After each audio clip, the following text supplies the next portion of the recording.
Talk Live. You can bring up whatever's on your mind at 855-450-FREE. It's the SACL CAI toll-free line, 1-855-450-3733.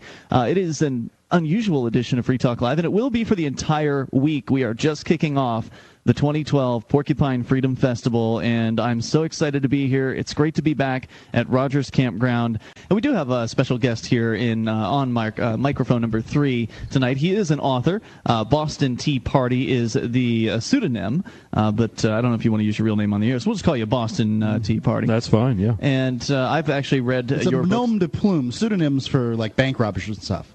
Really? Nom de plumes for authors. Okay. Yeah, after a bank robbery, I went to a nom de plume. There you go. With books. Yeah. Right. I've given up the pseudonym. You've been writing liberty-oriented material for a long time. I remember reading You and the Police and Bulletproof Privacy back in the 1990s when I was growing up. Right, 96 and 97 they came out. Great books. And those aren't the only books you've written. There's another one that you wrote back then that apparently you've just revised. That's right, Ian. In 97, I wrote a book called Hologram of Liberty, The Constitution's Shocking Alliance with Big Government. Because a lot of small government people, upon a plain reading of the Constitution, they believe the Constitution is a small government document. And I certainly came from that. So did I. Yeah, sure. Yeah. So that's not true? It's not true at all. If you look at who agitated for the Constitutional Convention back in 1787, who wrote the document in that 3-month-long convention, and then who, pressed for its ratification through the Federalist Papers, these were all nationalist-type people. They wanted a nationalist, mercantilistic system and a strong central government.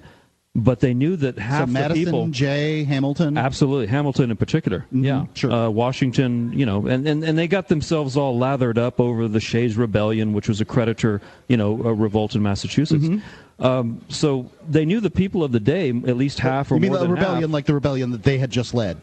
Yeah, there's some similarities that they didn't quite, see. Yeah, I'm sure. Very ironic. But, now those guys, after the revolution, were in power. And so when there's a rebellion against their structure, they see that as threatening. No, yeah, they got to go kill those people. And got very nervous about it. So they wanted a strong central government, but they knew they couldn't get it immediately. So the next best thing was to write the rules of the game, so to speak, in the Constitution, where the strong central government would eventually occur over generations. And that's exactly why we have what we have. Wow. And you really believe it was that calculated? Absolutely. There's no doubt. There's internal papers. There's the different drafts of the Constitution where they massaged it to move the rules of the game, where the feds would trump over the states and the people. And you go over all this in your very book. Thoroughly, yeah. Could you stick with us for a few? Sure, be happy to. More coming up here with Boston Tea Party. And so we're here with Boston Tea Party. We're at the Porcupine Freedom Festival 2012 edition. How many of these have you been to now, Boston? First PorcFest. Having a great time. Really? First PorcFest. I'm shocked. Spoken at 2 Liberty forums before. Okay, that's where I've seen you then. In 09 and 2010, so to speak. Well. But usually the PorcFest overlaps the Free State Wyoming's Jamboree, which is a similar outdoor event. But this year does not. That is not the case this year, which means you could attend, in theory, both events. Exactly. That seems to be the way to go. Yeah, I love it. Different times. Right. Now, Free State Wyoming, you mentioned it. Let's talk about it. What's that mean? It's a Western alternative in some ways to Free State Project. Had FSP chosen Wyoming. And it was on the list. It was the number 2 It was, yeah, by a couple of hundred votes. It was very close. Mm-hmm. But had it gone the other way, where the FSP had chosen Wyoming, I am sure there would have been a Free State New Hampshire. Just because people, enough of them wanted to stay in the East. It was the same for us out West. So I don't see us as competition, but complementing, because not everyone can come out East and, vice versa. And they don't all want to. I mean, people like the West for whatever reason they like the West. Exactly. I'm not from the West. I don't understand it, but that's fine. I don't need to. Right. Yeah. So how long has it been going on? When did y'all get that started? Since 2004. 2004. Yeah, we've had a couple hundred movers. We've got about 9,000 on the forum. We've got hundreds more pledged to come out to Wyoming. It's not as energetic of an organization as far as political activism and marketing and so forth, but, it hums along pretty nicely, and we like it just fine. Well, I'm glad to see that it's still going. I mean, absolutely, it's good to know. There have been a number of Free State fill-in-the-blanks that have kind of fallen by the wayside over the years. Free State Europe is one of them, I believe. Last time I checked their website, it hadn't been updated since 2006.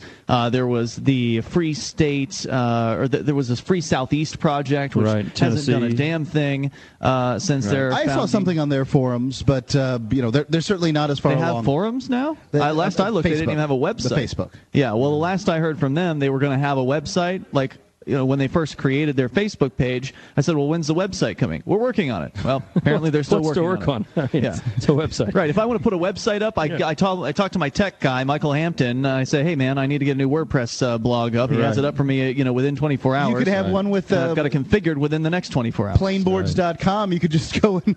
you could buy the web domain. Just go to plainboards.com and forward it to the link. Look at you thinking like a webmaster now, Mark. I'm proud of you. Can I tell you? Right. That's right. Plainboards.com can help you, too. So, there's a bunch of people out there that have been talking, well, we need to do this in our state. And we get that a lot on Free Talk Live as well. How come we don't have Free State Ohio and Free State Arizona and Free State? Well, doesn't that defeat the purpose? I mean, isn't Free State, the Free State Project in New Hampshire and Free State Wyoming, isn't that enough? I mean, can we just keep it there so we can concentrate our activism in one place? Because that's the whole point of these projects, is to move people who care about freedom to the same place so we can actually accomplish something rather than be this, lone voice screaming in the wilderness about freedom as the boot crushes our throats. True. Yeah, if we had 500,000 active free staters, we could support a dozen or more free state movements in other states. But we don't have those numbers. Yeah, nothing like that. Yeah. Yeah. Right. I mean, of all the people that are active, like maybe right now with the Ron Paul campaign, only some of them are going to continue to be active after Ron Paul, because a lot of them don't know what the hell else to do besides the Ron Paul campaign. They haven't heard of the Free State Project or Free State Wyoming. Right. But to even activate a small portion of those people and get them to move, that's the hardest thing. Can make a huge difference. That's the hardest. It's the final thing. Pack up, move, change your life.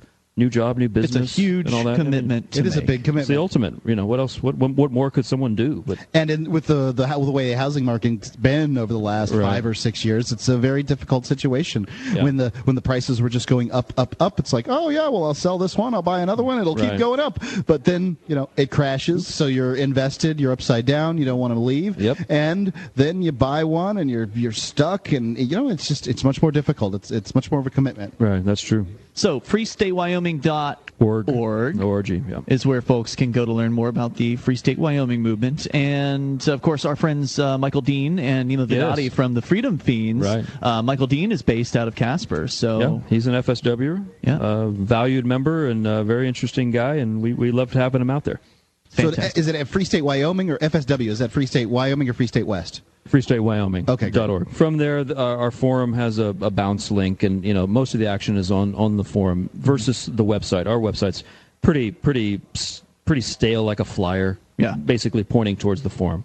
So that's where the action is. Fantastic. Yeah. So anything else you want to share about your book? Well, I wanted to talk about the book. Sure. Because we were talking about how the Constitution was actually a document intended to grow government. The book is called, by the way, Hologram of Liberty, and it's just been updated this year. Yes. So you'd made the statement. Back it up. You said that there's these other previous versions of the Constitution. I wouldn't say previous version, but drafts. Within the and it's hard to get into that over the radio because you're looking at committee of style, committee of detail, and all that. But we've got about a minute to get into it. Do we? Okay. Well, let's fast forward as far as like the revision I did after the last 15 years.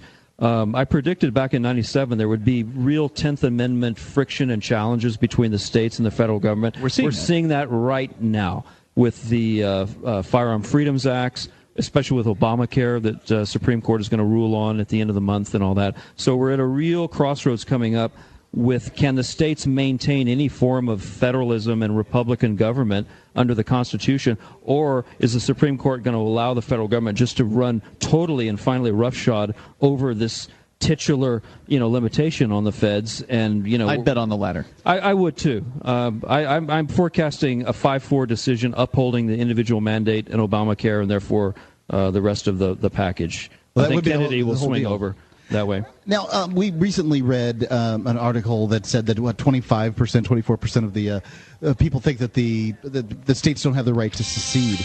Is that something that was ever? Did anyone ever talk about this? The exit clause to the Constitution? Well, the Federalists that started the Constitution thought they could secede, and they almost tried to in 1814. So, given that as some historical background, I think there's historical background by the founders. Do you of think the Constitution. that who's going to be first, Wyoming or New Hampshire?